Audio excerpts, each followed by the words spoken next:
आदाब नमस्कार, मैं रिदा खानम। आप देख रहे हैं सियासत टीवी पर हिंदी समाचार। एक नजर डालते हैं हेडलाइंस पर।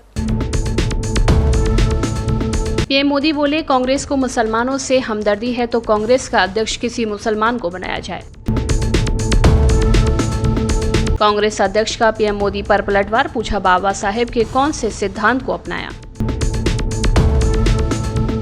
मुर्शिदाबाद में हिंसा पर केंद्र सरकार सख्त, सेंट्रल फोर्स की 15 कंपनियां तैनात। मालदा बीरभूम में भी इंटरनेट बंद।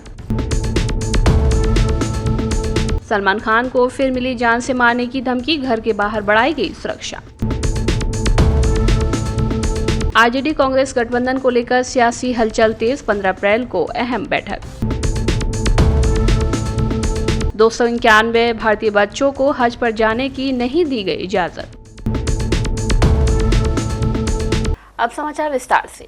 हरियाणा के हिसार में पीएम नरेंद्र मोदी ने वक्फ संशोधन कानून को लेकर कांग्रेस पर हमला बोला। प्रधानमंत्री मोदी ने कहा कि अगर कांग्रेस को मुसलमानों से इतनी हमदर्दी है तो वो अपनी पार्टी का अध्यक्ष किसी मुसलमान को क्यों नहीं बना दे। संसद में 50% टिकट मुसलमानों को दे, वे जीत करके आएंगे तो अपनी बात बताएंगे, लेकिन इन्हें ये नहीं करना है। पीएम मोदी ने कहा कि इनकी नीयत कभी किसी का भला करने की नहीं रही है। वक्फ के नाम पर लाखों हेक्टर जमीन पूरे देश में है। इस जमीन, इस प्रॉपर्टी से गरीब का, बेसहारा महिलाओं बच्चों का भला होना चाहिए था। और आज ईमानदारी से उसका उपयोग हुआ होता तो मेरे मुसलमान नौजवानों को साइकिल के पंक्चर बना करके जिंदगी नहीं गुजारनी पड़ती। लेकिन इससे मुट्ठी भर भू माफिया का कोई भला हुआ। पसमानदा मुस्लिम इस समाज को कोई फायदा नहीं हुआ। और ये भू माफिया किसकी जमीन लूट रहे थे? ये दलित की जमीन लूट रहे थे, पिछड़ों की जमीन लूट रहे थे, आदिवासी की जमीन लूट रहे थे, विधवा महिलाओं की संपत्ति लूट रहे थे। सैकड़ों विधवा मुस्लिम महिलाओं ने भारत सरकार को चिट्ठी लिखी, तब जाके कानून की चर्चा आई है। वक्फ कानून में बदलाव के बाद अब ये गरीबों से जो लूटा जा रहा है वो बंद होने वाला है। देश भर में आज डॉक्टर भीमराव अंबेडकर की जयंती मनाई जा रही है। इस पर तमाम राजनीतिक दल बाबा साहेब को श्रद्धा सुमन अर्पित कर याद कर रहे हैं। इस बीच कांग्रेस अध्यक्ष मल्लिकार्जुन खड़गे ने भी बाबा जयंती पर उन्हें याद किया। इसके साथ ही उन्होंने भाजपा और पीएम नरेंद्र मोदी के बयान पर पलटवार किया है और आरोप लगाया कि भाजपा ने बाबा साहेब के एक भी सिद्धांत को नहीं माना है। लोगों को अगर कहेंगे तो लोग खुश हो जाएंगे, ये उनकी मंशा है। लोग जब भी खुश हो जाएंगे, खासकर दलित, वंचित, पीड़ित, ओबीसी, माइनॉरिटीज, ये लोग कब खुश हो जाएंगे? जब उनके हकूक उनको मिलेंगे। और ये बात मोदी साहब करने को तैयार नहीं है और सिर्फ लोगों को बोलने लगाते हैं, जो कांग्रेस के खिलाफ, नेहरू जी के खिलाफ, हमारे खिलाफ, ये कहते हैं कि इन्होंने क्या किया। अरे हम तो ये कह रहे हैं, बाबा तुम क्या किए ये बताओ। बाबा साहब के कौन से उसूल अपनाए आप? तो ये वो कहने के लिए तैयार नहीं है। और दूसरी चीज, 50% जो रिजर्वेशन है, ये तमिलनाडु में मोर देन 50% उन्होंने किया और उन्होंने ये 9th शेड्यूल में डाला। इसके वजह से वहां रिजर्वेशन सेफ है, कोई कोर्ट नहीं जा सकता, कोई ये नहीं। तो वो सुप्रीम कोर्ट के आदेश अनुसार और इसके पहले भी संविधान में जो अमेंडमेंट हुआ है, इसका बहुत बड़ा फायदा वहां मिल रहा है। लेकिन दूसरे स्टेटों में मोर देन 50% के लिए बैन है, करते नहीं। और मोदी भी बात करते हैं मोदी जी, लेकिन वो इम्प्लीमेंट नहीं करते। पश्चिम बंगाल के मुर्शिदाबाद जिले में बकरीद को लेकर हुई हिंसा पर केंद्र सरकार ने सख्त रुख अपनाया हुआ है। अब तक सेंट्रल फोर्स की 15 कंपनियां मुर्शिदाबाद पहुंच चुकी हैं। प्रशासनिक सूत्रों के मुताबिक राज्य पुलिस और अर्धसैनिक बल जिले के प्रभावित इलाकों में संयुक्त रूप से अभियान चला रहे हैं। राज्य पुलिस की एक विशेष टीम भी उन इलाकों पर नजर रख रही है। इस बीच हिंसा को लेकर कई अफवाहें फैलाई जा रही हैं और इन अफवाहों को फैलने से रोकने के लिए मुर्शिदाबाद में कई और जगहों पर इंटरनेट सेवाएं बंद करने का फैसला किया गया है। भाजपा खुद ही तो उधर जो लाफड़ा जो वो बंद करेगा नहीं, जो भाजपा ये खुद चाहता है डेड बॉडी, खुद चाहता है, इसलिए तो इतना काला कानून सब बना रहा है। इतना जल्दी क्या था, डिस्कशन होना चाहिए था, एक साल और ज्यादा समय लेते। 2029 तक तो सरकार रहेगा, ये क्या सोच रहा है सरकार गिर जाएगा, जल्दी से जल्दी पास करा लो जो वक़्फ़ बिल। और बात यही है, ये क्यों डेवलपमेंट का बात क्यों नहीं करता है भाजपा? हमेशा हिंदू मुसलमान। अरे हिंदू का घर में बेरोजगारी है, मुसलमान का घर में बेरोजगारी है, उसमें कोई आवाज नहीं है। लेकिन जो कानून बन गया है उसके खिलाफ इस तरह से प्रदर्शन करना और इस तरह से आतंक मचाना क्या उचित है? क्यों? एक चीज बताइए, आपने मेरा बात नहीं लिया। ये क्या कानून बने क्या कानून नहीं बने वो तो अलग बात है, वो अलग बात है। बात यही है जो सुप्रीम कोर्ट में तो एमपी गया है, जनरल सब लोग गया है, तो बात यही है जो बात नहीं बन रहा है, ये देश के लिए नहीं कर रहा है, ये जमीन हड़पने के लिए कर रहा है। दिल्ली से करीब 6000 किलोमीटर दूर देश है बेल्जियम, यूरोप का छोटा सा देश जिसकी सीमाएं जर्मनी, फ्रांस जैसे ताकतवर देशों के साथ लगती हैं। इसी बेल्जियम की पुलिस ने भारत के भगोड़े और डायमंड कारोबारी मेहुल चौकसी को गिरफ्तार कर लिया है। भारत के बड़े सरकारी बैंकों में से एक पंजाब नेशनल बैंक में हुए करीब 13,500 करोड़ रुपए के कर्ज की धोखाधड़ी के मामले में भारत को उसकी तलाश है।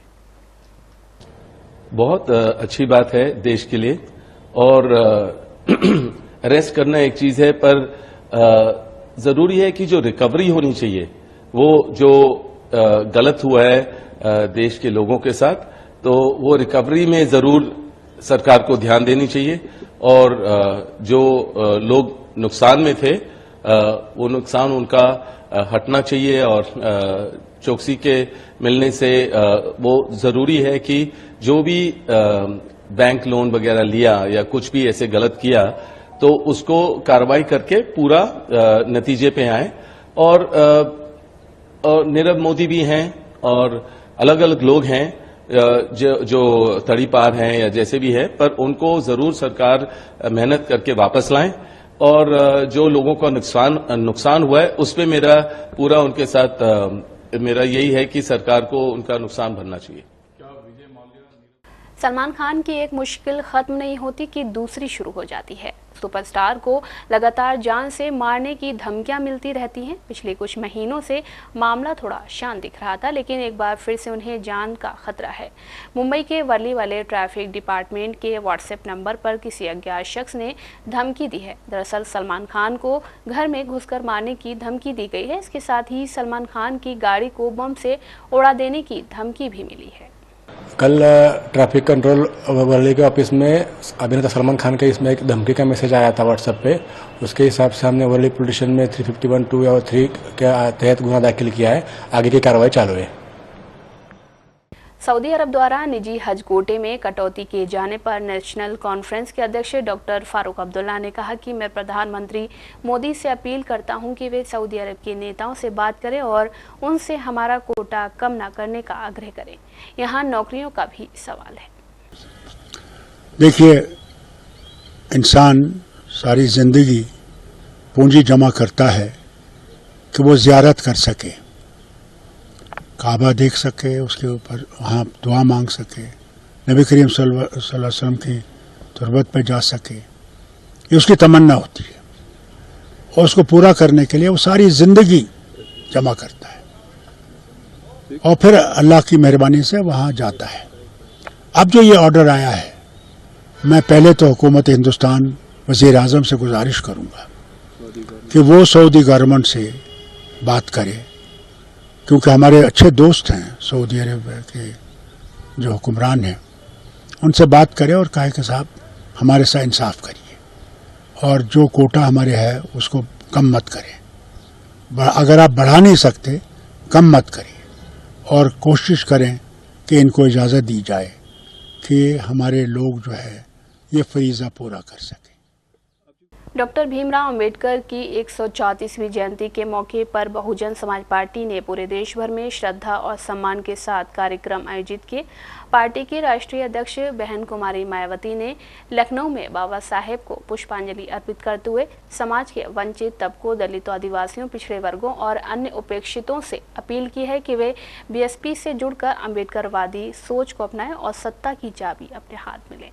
मायावती ने कहा, देश के बहुजन समाज को अपने वोट की ताकत को समझना होगा। हमारी एकता ही हमारा सबसे बड़ा हथियार है। वोट से सत्ता हासिल करके ही हम बाबा साहब के सपनों का समाज बना सकते हैं। यही डॉक्टर अंबेडकर की सच्ची श्रद्धांजलि होगी। उन्होंने ये भी कहा है कि देश में कांग्रेस और भाजपा दोनों ने बहुजन समाज को सिर्फ वादे दिए, लेकिन उनके शैक्षणिक, आर्थिक और राजनीतिक हालात आज भी बदहाल हैं। आरक्षण जैसे संवैधानिक अधिकारों पर लगातार हमला हो रहा है और गरीब, बेरोजगार, अशिक्षित जनता को कोई राहत नहीं मिल रही है। मायावती ने सभी सरकारों से जातिवाद और स्वार्थ और राजनीति छोड़ने की अपील करते हुए कहा है कि जब तक सत्ता में बैठे लोग संविधानवादी सोच को नहीं अपनाएंगे, तब तक विकसित भारत और मेरा भारत महान सिर्फ एक नारा ही बना रहेगा। हिसार में पीएम मोदी के भाषण पर कांग्रेस सांसद इमरान मसूद ने कहा कि मुझे नहीं पता कि पीएम मोदी सच बोलने से क्यों बचते हैं। देश के पहले कानून मंत्री BR अम्बेडकर थे और पहले प्रधानमंत्री पंडित जवाहरलाल नेहरू थे। उनके मंत्रिमंडल में कौन होगा ये तय करना प्रधानमंत्री की पसंद है। कांग्रेस के पास बहुमत था, कांग्रेस को इसकी जरूरत नहीं थी, लेकिन बाबा साहेब के योगदान को कोई नजरअंदाज नहीं कर सकता था। यही वजह है कि जब कांग्रेस ने उन्हें पहला कानून मंत्री चुना। भाजपा लगातार आरक्षण पर हमला कर रही है। क्या पता नहीं प्रधानमंत्री जी ने सच बोलने में क्यों परहेज लगता है। देश के पहले कानून मंत्री बाबा साहब भीमराव अम्बेडकर थे और प्रधानमंत्री पंडित जवाहरलाल नेहरू थे, और प्रधानमंत्री का विशेषाधिकार होता है कि वो कौन उसके कैबिनेट में होगा, कौन नहीं होगा। तो ये बताना शायद वो भूल गए। कांग्रेस का बहुमत था, कांग्रेस को जरूरत नहीं थी, लेकिन बाबा साहेब को, बाबा साहेब के योगदान को और बाबा साहेब की व्यक्तित्व को कोई नजरअंदाज नहीं कर सकता था। इसीलिए कांग्रेस ने पहले कानून मंत्री के रूप में बाबा साहेब भीमराव अम्बेडकर का चयन किया। तो ये बताना शायद भूल गए प्रधानमंत्री। उन्होंने ये भी कहा कि देश में जो SC, ST, OBC है उसको दूसरे नागरिक का दर्जा मानती है कांग्रेस। कांग्रेस एक स्विमिंग पूल के जैसी है, सुख सुविधाओं का आनंद तो लेती है, लेकिन गांव-गांव में 100 घरों में से कांग्रेस ने ही देने का काम किया, आपने तो लेने का काम कर दिया। आप लगातार आरक्षण पर चोट कर रहे हो। संविधान के नाम के ऊपर आपने आरक्षित वर्ग के लिए जो सीटें आरक्षित थी वो लगातार घटने का काम हो रहा है। तो आपके तो प्रहार सीधा सीधा दलितों पर, शोषितों पर, वंचितों पर, पिछड़ों पर, आदिवासियों पर और मुसलमानों पर सीधा सीधा हो रहा है।